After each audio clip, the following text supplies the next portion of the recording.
बहुत धन्यवाद। तो विश्वरूप महोत्सव ये हमारे वैष्णव कैलेंडर में शुरू से ही चला आ रहा है। प्रभुपाद का संन्यास ग्रहण, जब प्रभुपाद ने संन्यास ग्रहण किया तो फिर वैष्णव कैलेंडर में ये आने लगा। भाद्र पूर्णिमा भी जो है अभी हाल से, लेकिन विश्वरूप महोत्सव ये बहुत शुरू से ही चला आ रहा है, क्योंकि भगवान चैतन्य के बड़े भाई ने आज के दिन संन्यास लिया था।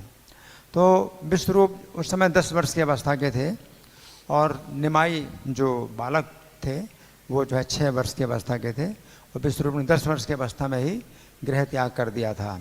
और उस दिन जो है ये पूरे जो है नवद्वीप में ये समाचार फैल गया था और सब लोग जो है शोक मग्न थे, बहुत शोक मग्न थे। जगन्नाथ मिश्र का तो क्या बहुत बुरा हाल था, माता सची का बहुत बुरा हाल था। विश्वरूप के गुणों को याद करके इतना जो है शोक मग्न हो रहे थे, इतना जो है क्रंदन कर रहे थे, और बालक निमाई भी जो है मूर्छित हो गए विश्वरूप के जो है वियोग में। लेकिन फिर सब जो अपने जो संबंधी लोग थे उन्होंने समझाया कि नहीं नहीं, अब तो जो है विश्वरूप चला गया, कोई बात नहीं, ये जो आपका पुत्र निमाई है ये जो है हजारों पुत्रों के समान है, आप इसके साथ रहिए। जगन्नाथ मिश्र कहते हैं मुझे नहीं समझ आता कि ये भी हमारे साथ रहेगा, अगर ये भी संन्यास ले ले तो क्या होगा। तो जगन्नाथ मिश्र को बड़ी चिंता थी कि कहीं निमाई भी संन्यास ना ले ले। तो अब निमाई जो है इस कारण से सच्ची माता और जगन्नाथ मिश्र के साथ हमेशा बने रहते थे ताकि उनको विश्वरूप का शोक ना सताए। तो निमाई हमेशा घर में ही रहते थे और चंचलता बिल्कुल छोड़ दी और पढ़ाई लिखाई में खूब ध्यान लगाएं और का खा गा अक्षरों का जो है खूब अभ्यास करें और बड़ी तोतली भाषा में और मधुर भाषा में माता सची को, जगन्नाथ मिश्र को जो है वो सुख पहुंचाने लगे। फिर कुछ समय के बाद जगन्नाथ मिश्र ने गंगादास के टोल में जो है निमाई बालक को भर्ती कर दिया। जब भर्ती कर दिया बालक निमाई को तो जो है बड़ी समाचार आने लगे कि आपका पुत्र तो जो है बृहस्पति को भी जीत लेगा, इतना जो है तेज है, इसकी स्मरण शक्ति कितनी तेज है, इसकी व्याख्या करने की शक्ति कितनी तेज है। हमेशा इतना समाचार आए तो जगन्नाथ मिश्र जो है बड़े चिंतित हो रहे हैं। सची माता तो बड़ी प्रसन्न हो रही हैं, जगन्नाथ मिश्र दूर की बात सोच रहे थे इसलिए वो चिंतित हो रहे हैं। सची माता कहती है आप क्यों चिंतित हो रहे हैं, हमारे बालक का तो प्रशंसा हो रही है, आप क्यों चिंतित हो रहे हैं। जगन्नाथ मिश्र कहते कि तुम समझती नहीं हो कि फिर ये भी जो है जान लेगा कि संसार जो है ये असार है और त्याग देगा, संन्यास ले लेगा, तो मुझको तो चिंता हो रही है। तो सच्ची माता कहती हैं लेकिन बालक को पढ़ाना तो है, वो तो पढ़ाए, जब नहीं अगर पढ़ाएंगे तो विवाह कैसे होगा। बोली तुम क्या सोचते हो, विवाह तो भगवान ने पहले से निश्चित कर दिया, तो विवाह तो होगा ही।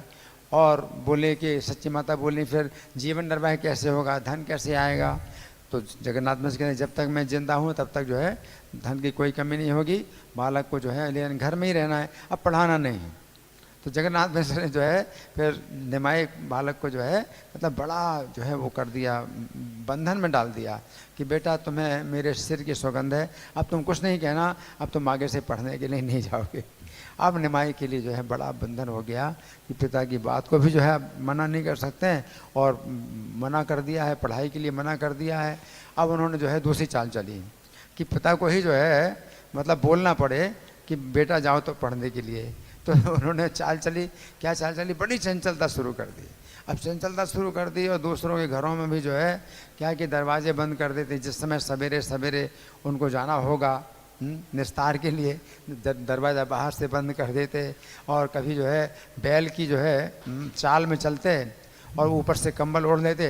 दो बच्चे जो है निमाई के साथ में दूसरा बच्चा बैल की तरह जो चल के आते, उनके घर का जो केले का बन है सब जो है उजाड़ देते और फिर भाग जाते और दिखाते थे यही कि जगन्नाथ मिश्र का लड़का ही कर रहा है। इसलिए जो कुछ भी चंचलता करते थे, उत्पात करते थे, तो दिखाते थे कि भाग रहा है। कौन भाग रहा है, जगन्नाथ मिश्र, क्योंकि वो चैतन्य चाहते थे कि उनके पिता को जो है शिकायत मिले और खूब शिकायत मिले कि तुम्हारा पुत्र जो है निमाई मतलब बहुत मतलब कर रहा है, तंग कर रहा है, सबको तंग कर रहा है। और जगन्नाथ मिश्र के बाद बार बार शिकायतें आनी, बार बार शिकायतें।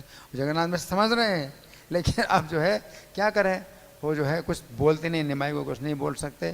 फिर एक और चाल चली बालक निमाई ने कि घर के बाहर जो फूटी हांडियाँ थीं तो जो है उसमें बैठ गए और जो भगवान को भोग लगाए जाते हैं जिन हाड़ियों में, तो वहाँ गड्ढा था, उसमें बैठ गए तो खूब काला काला पूरा शरीर में लग गया और जो है अपना बड़े आराम से बैठे हैं। तो फिर सची बोली कि तुम तो अशुद्ध हो गए, अब तो तुम्हें गंगा स्नान करना पड़ेगा। तो अपना ज्ञान बखाने लगे हैं। शुद्ध अशुद्ध का ज्ञान मुझको कहाँ, जब मुझको पढ़ाती नहीं हो तो शुद्ध अशुद्ध का ज्ञान मुझे कहाँ है?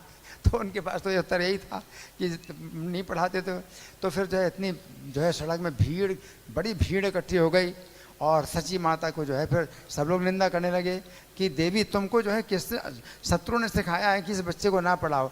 लोग बच्चे तो पढ़ना नहीं चाहते हैं और ये बच्चा पढ़ना चाहता है और तुम इसको मना कर रही हो।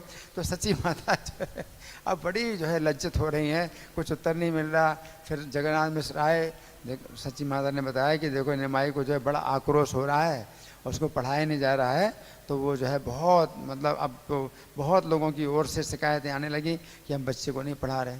फिर जगन्नाथ मिश्र ने जो है किसी प्रकार से बोला बेटा जाओ पढ़ने के लिए तब जो है पढ़ने के लिए तो बड़ी चालें चली। तो ये सब शिक्षा है चैतन्य महाप्रभु की कि अगर बच्चे को ना पढ़ाने के दिया जाए तो उसको जो है ऐसे ही चंचलता करना चाहिए। लोगों ने कहा हाँ बेटा तुम और चंचलता करना, इससे ज़्यादा शैतानी करना, अगर तुमको नहीं पढ़ाती हैं तुम और शैतानी करना तो हरे कृष्ण।